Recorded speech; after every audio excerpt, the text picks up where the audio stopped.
नमस्कार दोस्तों, मैं गौरव मौर्य। स्वागत है आपका हमारे अपने YouTube channel green board study में। तो दोस्तों, हम आज फिर से पढ़ेंगे व्याकरण। पिछले वीडियो में हमने जाना लेटर, अल्फ़ाबेट, वर्ड और सेंटेंस की डिफिनीशन और उनके बारे में। आज हम पढ़ेंगे आपको टाइप्स ऑफ सेंटेंस, मतलब सेंटेंस के कितने प्रकार होते हैं, सेंटेंस कितने तरह के होते हैं। तो हमारी आज की वीडियो है types of sentence. Types of sentence, sentence के प्रकार। दोस्तों, सेंटेंस मुख्य रूप से तीन तरह के होते हैं। सेंटेंस मुख्य रूप से सिर्फ तीन ही तरह के होते हैं और बाकी सेंटेंस जो है पहले वाले के ही भेद होते हैं। जैसे कि पहला वाला हमारा सेंटेंस होता है सिंपल सेंटेंस। सिंपल सेंटेंस जिसे हम सरल वाक्य या साधारण वाक्य कह सकते हैं।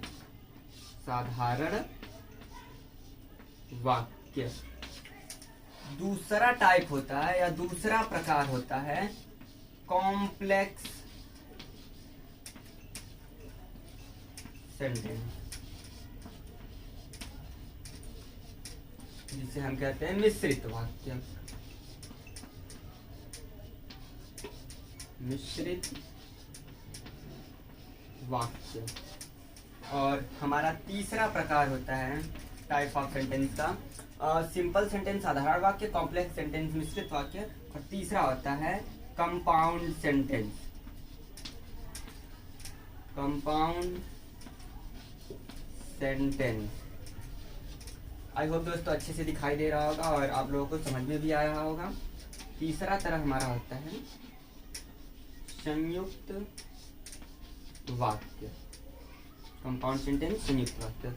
एक चौथा भी प्रकार कहीं कहीं देखने को हमें मिलता है। इसमें कंपाउंड और कॉम्प्लेक्स दोनों सेंटेंस एक साथ मिक्स होते हैं। उसका नया नाम होता है कॉम्प्लेक्स एंड कंपाउंड सेंटेंस। तो हम उसको भी आपको बताएंगे लास्ट में वीडियो के। पर फिलहाल हम चर्चा करते इन्हीं तीनों वीडियोस के बारे में, मतलब इन्हीं तीनों टॉपिक्स के बारे में। सिंपल सेंटेंस, साधारण वाक्य। साधारण वाक्य क्या होता है दोस्तों? ऐसा वाक्य या ऐसे सेंटेंस जिसमें कम से कम एक फाइनाइट वर्ब और एक सब्जेक्ट होना चाहिए। जिन सेंटेंस में कम से कम एक फाइनाइट वर्ब और एक सब्जेक्ट होता है उसे हम कहते हैं सिंपल सेंटेंस, साधारण वाक्य। कॉम्प्लेक्स सेंटेंस क्या होता है? वे सेंटेंस जिसमें कम से कम एक इनडिफिनिट क्लॉज और एक डिफिनिट क्लॉज, मतलब एक स्वतंत्र रूप से उपवाक्य हो और एक डिपेंडेंट हो, जो दूसरे पे डिपेंड करता है। एक इंडिपेंडेंट क्लॉज होना चाहिए और एक डिपेंडेंट क्लॉज होना चाहिए। क्लॉज मतलब होता है उपवाक्य। और तीसरा जो है हमारा कंपाउंड सेंटेंस। दोस्तों, जिस सेंटेंस में एक से अधिक इंडिपेंडेंट क्लॉज, स्वतंत्र रूप के उपवाक्य एक से ज्यादा 2, 3, 4 मिल जाएं, उसे हम कहते हैं कंपाउंड सेंटेंस। चलिए बारी बारी से बेहतरीन तरीके से समझते हैं सिंपल, कॉम्प्लेक्स और कंपाउंड को। तो हम इसको इरेज कर देते हैं ताकि हम अपने आगे के टॉपिक को कंटिन्यू कर सकें। Simple sentence. Simple sentence. Simple sentence को हम सरल वाक्य या साधारण वाक्य दोनों ही कह सकते हैं। वे सेंटेंस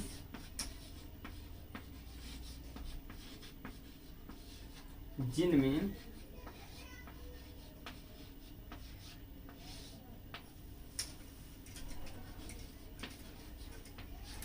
कम से कम एक सब्जेक्ट को हिंदी में कहते हैं कर्ता। कर्ता क्या होता है? किसी भी सेंटेंस का वो हिस्सा जो उसके मेन काम को कर रहा हो, जो पूरे सेंटेंस के काम जो उसमें जो भी हो रहा हो, जो कर रहा हो, उसे हम कर्ता कहते हैं। कर्ता सब्जेक्ट अक्सर सेंटेंस की शुरुआत में पाया जाता है। एक सब्जेक्ट तथा एक फाइनाइट वर्ब। एक फाइनाइट वर्ब। फाइनाइट वर्ब क्या होती है? फाइनाइट वर्ब मतलब होती है मूल क्रिया। मूल क्रिया वो क्रिया जिससे हमें किसी भी टेंस का पता चल जाता है, आराम से देख के हम समझ सकते हैं किस टेंस का है, उसे हम मूल क्रिया कहते हैं। वे सेंटेंस जिसमें कम से कम एक सब्जेक्ट, एक कर्ता और एक फाइनाइट वर्ब, एक मूल क्रिया होती है, उसे हम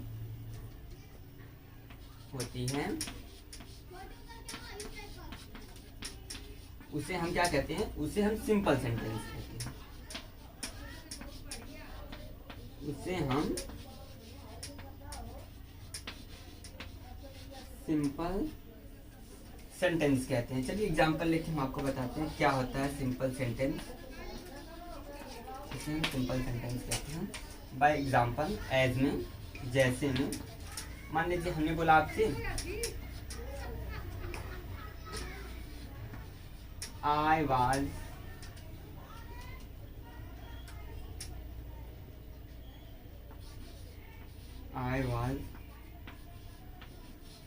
डूइंग अ वर्क। तो दोस्तों इसमें जो आई है ये हमारा सब्जेक्ट है, यही हमारा करता है, और ये जो वाज है और ये जो डूइंग है, वाज और डूइंग इन दोनों से ही हमें पता चल रहा है ये किसी पास्ट कंटिन्यूअस टेंस का है। तो वे सेंटेंस जिसमें कम से कम एक सब्जेक्ट हो, एक कर्ता हो और एक फाइनाइट वर्ब हो, इसी फाइनाइट वर्ब और कर्ता से मिला के जो पूरा वाक्य बन रहा है ये एक सिंपल सेंटेंस होता है। जैसे समझ लीजिए he goes to school, he goes to school. तो दोस्तों वह स्कूल जाता है, कौन स्कूल जाता है? वह। तो जाने का काम कर रहा है ये, तो जो काम करता है इसमें का, जैसे डूइंग वर्क, तो कौन काम कर रहा था? मैं, तो ये सब्जेक्ट हो गया। इसमें he goes to school, school कौन जा रहा है? ही, वह, यानी कि ये सब्जेक्ट हो गया। और ये गोज, इसे हमें पता चल रहा है गोज से कि ये प्रेजेंट इंडेफिनिट टेंस का हिस्सा है, तो इसलिए ये वाला उपवाक्य प्रेजेंट इंडेफिनिट टेंस का हुआ। तो वे वाक्य जिसमें कम से कम एक सब्जेक्ट और एक फाइनाइट वर्ब, एक मूल क्रिया हो, इसे ही हम सिंपल सेंटेंस कहते हैं। ठीक, चलिए हम समझते हैं अगला कॉम्प्लेक्स सेंटेंस। क्या होता है कॉम्प्लेक्स सेंटेंस? हमारा दूसरा प्रकार है कॉम्प्लेक्स सेंटेंस। कॉम्प्लेक्स सेंटेंस वे सेंटेंस जिसमें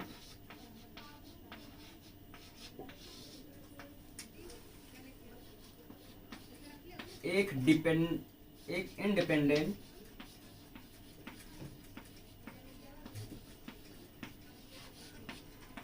इंडिपेंडेंट क्लॉज तथा कम से कम एक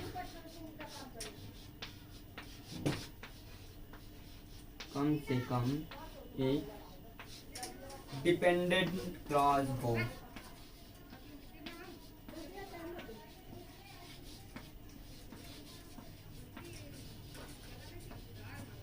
उसे हम कॉम्प्लेक्स सेंटेंस कहते हैं।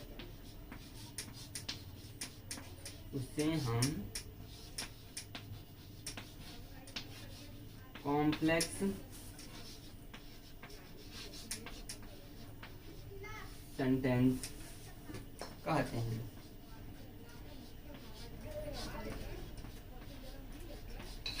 इसे हम कॉम्प्लेक्स सेंटेंस कहते हैं।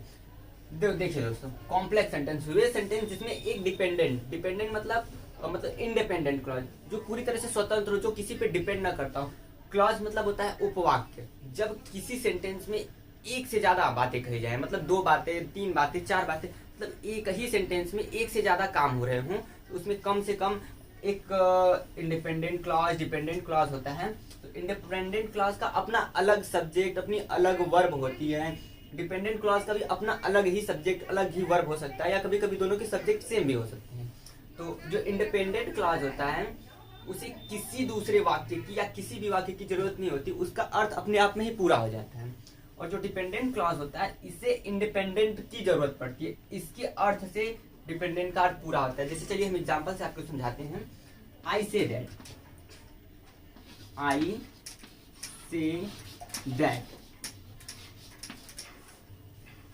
he has come। देखिए दोस्तों, आई say that he has come, ये यस है। आई से मतलब मैं कहता हूं या मैं कहता था। आई थिंक मैं कहता हूं, आई से मतलब मैं कहता हूं, बात कंप्लीट हो गई। लेकिन दैट ही हैज कम, कि वह आएगा, मैं कहता हूं कि वह आएगा, तो मैं कहता हूं ये अपने आप में कंप्लीट है। लेकिन कि वह आएगा, कि वह आएगा, ये पूरा मीन्स नहीं दे पा रहा। देखिए इसका अपना सब्जेक्ट अपनी वर्ब, इसका अपना सब्जेक्ट अपनी वर्ब है, लेकिन ये जो आई से है ये एक इंडिपेंडेंट क्लॉज है, एक स्वतंत्र क्लॉज है, एक ऐसा उपवाक्य है। जैसे देखिए एक वाक्य ये, एक वाक्य ये, तो ये इसका उपवाक्य और ये इसका उपवाक्य, मतलब ये इसका क्लॉज और ये इसका क्लॉज बन गया। तो ये जो है ये एक इंडिपेंडेंट क्लॉज है, ये स्वतंत्र उपवाक्य है, इसे किसी के लिए अर्थ, किसी मतलब अपने अर्थ को पूरा करने के लिए किसी की जरूरत नहीं। और ये वाला जो है दैट ही हैज कम, इसका अर्थ कंप्लीट करने के लिए हमें इंडिपेंडेंट क्लॉज की जरूरत पड़ रही है, इसलिए ये वाला हमारा डिपेंडेंट क्लॉज है। ठीक, तो आई होप आपको कॉम्प्लेक्स भी समझ में आ गया होगा। चलिए आगे बढ़ते हैं और हम जानते हैं कि अब कंपाउंड सेंटेंस के बारे में। दोस्तों जो इंडिपेंडेंट क्लॉज होता है वो हमेशा स्वतंत्र रहता है। चलिए जानते हैं कंपाउंड सेंटेंस, मिश्रित वाक्य। मिश्रित वाक्य तो कॉम्प्लेक्स था। कंपाउंड सेंटेंस संयुक्त वाक्य, वे वाक्य जिसमें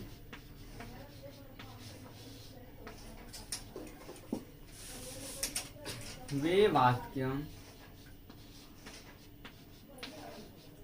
जिसमें एक से अधिक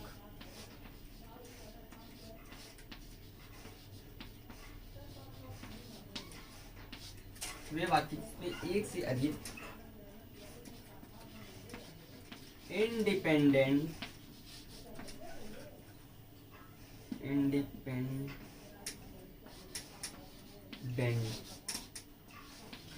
क्लॉज, वे वाक्य जिसमें एक से अधिक इंडिपेंडेंट क्लॉज हों उसे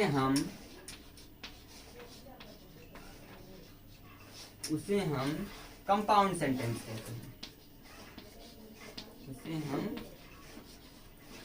कंपाउंड सेंटेंस कहते हैं। उसे हम कंपाउंड सेंटेंस कहते हैं।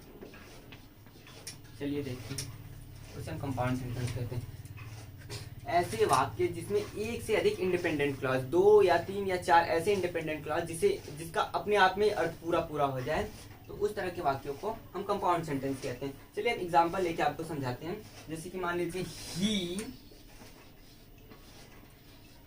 Worked hard, he worked hard so he passed।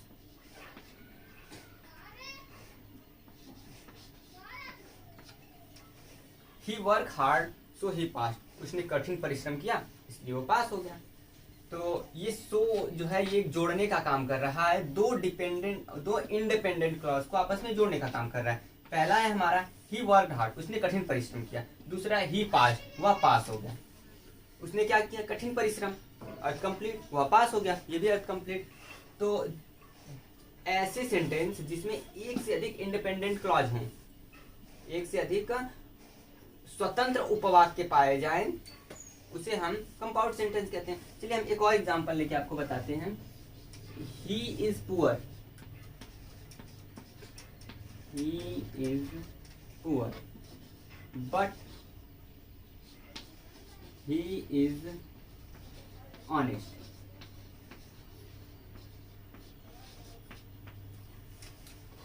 he is poor but he is honest, वह गरीब है लेकिन वह ईमानदार है। बट दो इंडिपेंडेंट क्लॉज को जोड़ने का काम कर रहा है, जिसमें कि पहला इंडिपेंडेंट है कि वह गरीब है और दूसरा क्लॉज हमारा है कि वह ईमानदार है।